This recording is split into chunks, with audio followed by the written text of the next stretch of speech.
When most people hear the phrase Good Friday, their first reaction is often confusion. How can a day be called good when it's the day Jesus Christ was nailed to a cross, a day filled with betrayal, torture, and death? It's a reasonable question. On the surface, there's nothing pleasant about the events that unfolded. Jesus was beaten, mocked, stripped, and crucified. It was a day of deep sorrow and grief. So why do Christians across the world call it Good Friday? To understand this, we need to take a step back and look at how language has changed over time. Today we use the word good to describe things that are nice, fun, or enjoyable. We might say, "That was a good movie," or "I had a good day." But in older English, the word good also meant holy, sacred, or set apart for something divine. Some scholars believe that's how the name Good Friday came about. It wasn't meant to downplay the pain of the day. It was meant to highlight its sacred purpose. It's not unusual in Christian tradition to call something good because of its spiritual value, even if it involves suffering. The Bible is sometimes called the good book, not because every story in it is cheerful, but because it reveals God's truth. Christmas was once known in old church writings as Good Tide, meaning the holy season of Jesus' birth. In that same way, Good Friday points to a holy moment that, though filled with pain, brought about the greatest gift the world has ever known. Some people also explain the name Good Friday by focusing on the results of what happened that day, not just the event itself.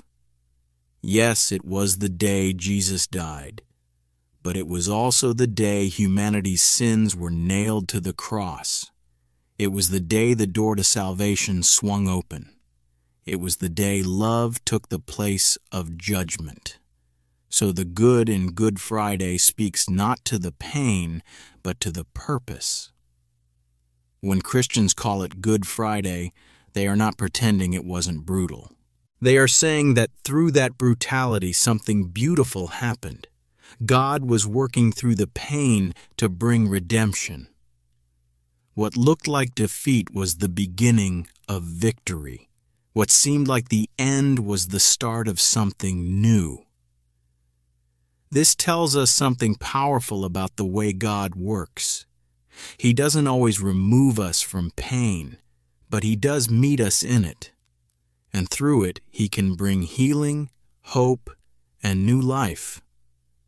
Good Friday is a perfect example of that. It shows us that God can take the most broken moment and use it for something glorious.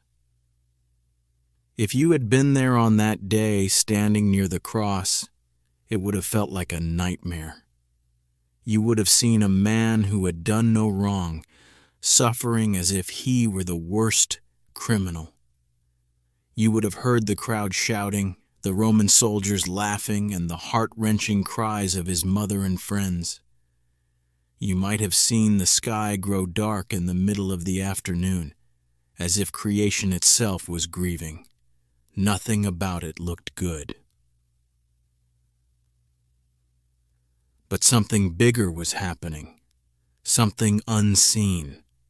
That wooden cross, meant to shame and destroy, was becoming a symbol of salvation.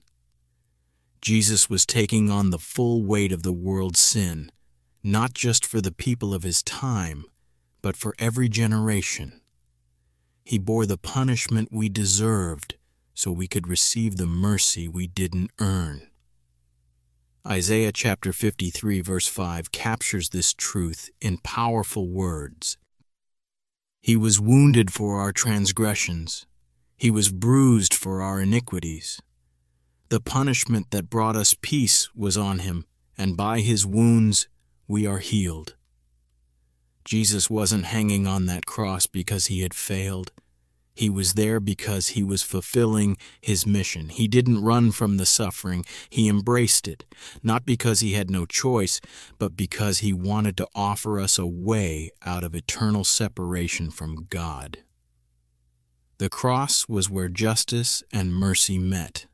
Justice because sin had to be dealt with. Mercy because Jesus took the punishment on himself. This was not a random act of violence. It was a divine plan of redemption, unfolding with every hammer strike, every tear, and every drop of blood. Think of it like a courtroom scene. A guilty person stands before a judge. The sentence is clear: death. But instead of condemning the guilty, the judge removes his robe and says, "I will take the punishment." That's what Jesus did for us, and he did it knowing full well the cost. Romans chapter 5 verse 8 puts it this way: "But God shows his love for us in that Christ died for us while we were still sinners." Jesus didn't wait for us to become worthy. He didn't demand that we prove ourselves. He came when we were still broken, still lost, still doubting. That is love in its most honest and raw form. So when we look at the cross on Good Friday, we're not just looking at an ancient execution. We're looking at the moment love conquered sin, the moment the gates of heaven were opened wide, the moment death itself began to lose its grip. It didn't look like a victory, it looked like darkness, but as the old saying goes, it's always darkest before the dawn. What happened on that Friday set the stage for what would happen on Sunday. The resurrection was coming, but first the price had to be paid, and Jesus paid it fully and willingly. That's why Good Friday isn't just a day of mourning, it's a day of meaning, a day to pause and realize how deep God's love goes. It's a day to reflect, yes, but also to give thanks. Because through the pain, through the suffering, through the blood, we were given something priceless, the opportunity to be made right with God. On Good Friday, it was as if time stood still. The noise, the crowds, the shouting, all faded into a heavy silence. The disciples had run for cover. The women who had walked with Jesus for years stood at a distance, tears streaming down their faces. The sky itself grew dark in the middle of the afternoon. The ground trembled beneath their feet. And then with one final breath, Jesus cried out, "It is finished," and gave up his spirit. At that moment, it looked like everything was over. To those watching, it felt like a door had slammed shut. The one they followed, the one they believed was the Messiah, was now lifeless. The curtain in the temple was torn from top to bottom, something no person could have done. The earth shook, and graves broke open. And yet all they could feel was heartbreak. This wasn't what they expected. This wasn't the ending they imagined. That's how life feels sometimes. You do your best to trust God. You pray faithfully. You try to do what's right. But things still fall apart.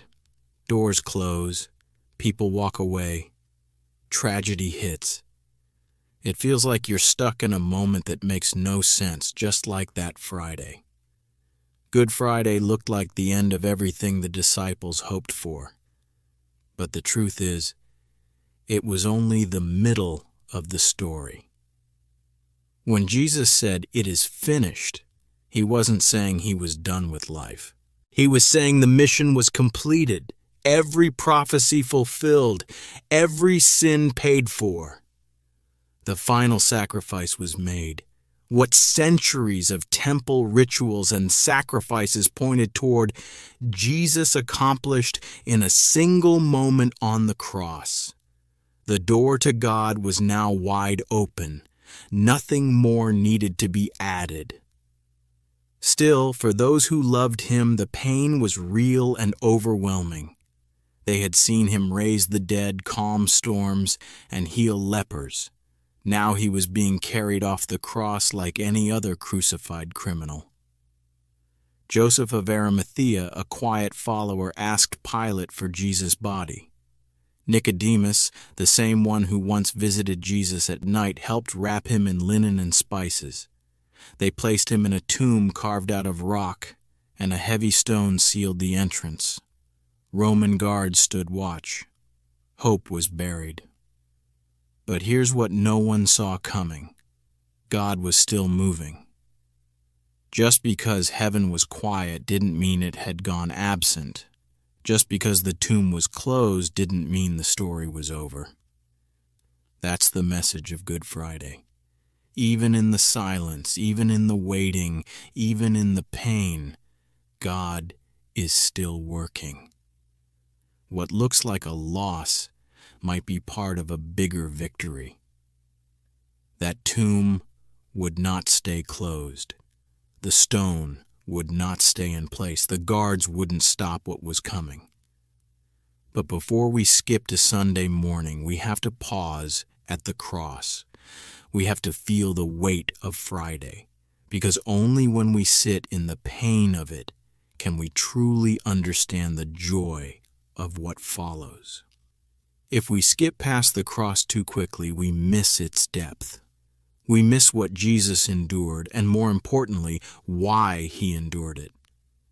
He wasn't dragged to the cross. He walked toward it. He wasn't powerless to stop it. He allowed it to happen. At any moment, he could have called on angels to rescue him, but he didn't. He stayed. He endured the mockery, the nails, the thirst, and the darkness. Why? Because he saw us. He saw every lost child, every weary soul, every broken heart. He saw every person who would one day cry out in pain and need hope. And so he stayed. The cross wasn't weakness. It was the greatest act of strength the world has ever seen. Paul captured it perfectly in 1 Corinthians chapter 1, verse 18. The message of the cross is foolishness to those who are perishing, but to us who are being saved, it is the power of God. To many, the cross looks like defeat, but for those who believe, it is the very center of victory. It's the moment when heaven touched earth, when justice and mercy met, when love proved it would go to any length, even death, for us. And that's what Good Friday is about. It's not just the story of Jesus dying. It's the story of Jesus giving everything so that we could live. It's the story of how evil thought it had won, but was actually being used to fulfill God's plan. It's the moment when the end became a beginning. When we face our own Fridays, those moments of deep sorrow, silence, or confusion, we can look to the cross and know that God doesn't abandon us there. Just like with Jesus, he is doing something even when we can't see it yet. He is writing a story that doesn't end in the tomb. Jesus himself said in John chapter 16, verse 33, "In this world you will have trouble, but take heart, I have overcome the world." He never said it would be easy, but he did say we could have peace in him. He promised that his victory would become ours. And that's why the cross is not a symbol of shame, it's a symbol of hope. It's the reminder that no matter how dark life gets, no matter how final things seem, God can still bring light, life, and purpose from the ashes. So yes, Good Friday was filled with pain, but it was also filled with purpose. Yes, there was silence, but it wasn't empty. It was sacred. And yes, it looked like the end. But in God's hands, it became the very foundation of a new beginning. That's why Good Friday is good, not because it was easy, but because it was worth everything. It stands as a forever reminder that God does not let darkness have the last word. He still rolls stones away. He still brings dead things back to life. He still speaks life into our silence. Good Friday shows us that the worst day imaginable can be the day God begins His greatest work.